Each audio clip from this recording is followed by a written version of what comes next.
There's a disturbing trend in the not-so-friendly skies these days. A big spike in confrontations, often violent, on America's airplanes. It's all the more disturbing because it's totally unnecessary. In most cases, these disputes go back to one of the Biden administration's dumbest policies, the mask mandate at airports and on airplanes. When the Wuhan coronavirus broke out in our country last year, confusion and uncertainty reigned. But within a couple months, some common sense standards had emerged. Protect the elderly and the frail. Outdoor activities are safer than indoor ones. Keep your distance. Wear a mask when you can't for prolonged periods inside. Be civil and kind to each other. Thanks to Operation Warp Speed, these standards are largely a thing of the past. Americans are tired of them, and they want their freedoms back, and they're right. But too many Democratic politicians and know-it-all bureaucrats don't want to give up their newfound powers. No single action captures this power grab by government busybodies better than the TSA's decision to extend its zero-tolerance mask mandates for planes, trains, and buses until September, through the summer travel season. This mandate applies to the vaccinated and the unvaccinated alike, as well as kids over the age of 2. Passengers without a mask or accompanied by children without a mask can lose their seats and be banned from airlines and subject to a $1,500 fine. This draconian and punitive policy has no basis in science. After all, airports typically have larger spaces and higher ceilings than, say, a grocery store or a pharmacy. And planes have some of the most advanced air filtration systems available on the market today. But this stupid mandate does have real-world consequences. Just last month, a Colorado mother and her family were removed from their flight because the plane's captain didn't believe that her 3-year-old son with autism would keep his mask on.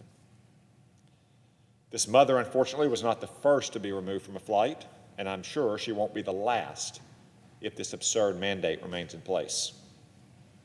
This policy discourages family travel after a year of separation and forces Americans with children, especially children with disabilities, to cancel travel or else live in constant fear that an untimely tantrum or a bad day could ruin their trip and cost them more than $1,000 in fines. Now, as the father of 2 young boys, I can only assume the morons who cooked up this rule don't have children. Or perhaps they outsource their kids to nannies and au pairs during flights, just as they do during their dinner parties and fancy retreats. Young kids, especially when they're in a new location, surrounded by strangers, often tend to act out and misbehave, as any parent will tell you. That entirely predictable behavior shouldn't result in their whole family being kicked off planes, trains, and buses far from home or their destination. I must also observe, though I know that facts have nothing to do with this mandate, that young kids are also the least likely to get the coronavirus and the least likely to spread it. Now, I'll concede that it's not only young kids who sometimes cause problems on planes. There are too many instances of grown-ups refusing to wear masks or berating flight attendants merely trying to do their job. These unruly adults should know better, of course. But so should the politicians and the bureaucrats who imposed this idiotic mandate in the first place. Millions of Americans are flying again, and to say simply, well, you should follow my rules, is impractical and ignores all we know about human nature.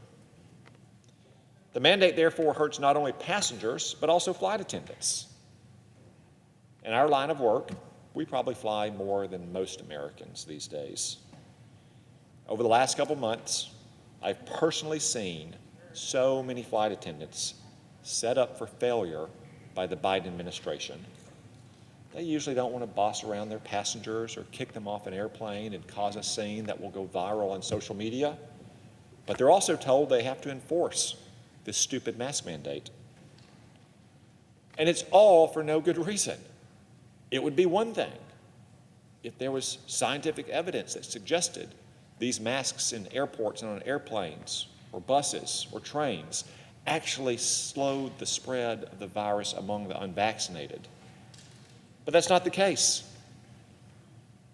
Even the Secretary of Transportation, Pete Buttigieg, can't defend these mandates on the merits. He doesn't even try.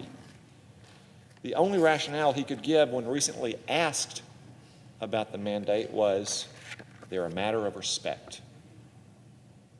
To which I would respond, how about some respect for Americans and their common sense? If you can't defend a policy on the merits, you shouldn't have the policy.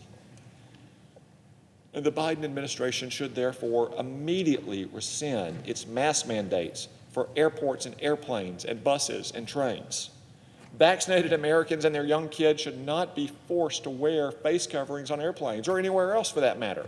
It's unnecessary, it's unscientific, and in the case of children, it's cruel. And I think I speak for millions of Americans when I say mask mandates have long since outlived their usefulness and their welcome. We have all but won the war against the Wuhan coronavirus. It's time for us to act like it, claim victory, and reclaim our freedom. Mr. President, I yield the floor, and I note the absence of quorum.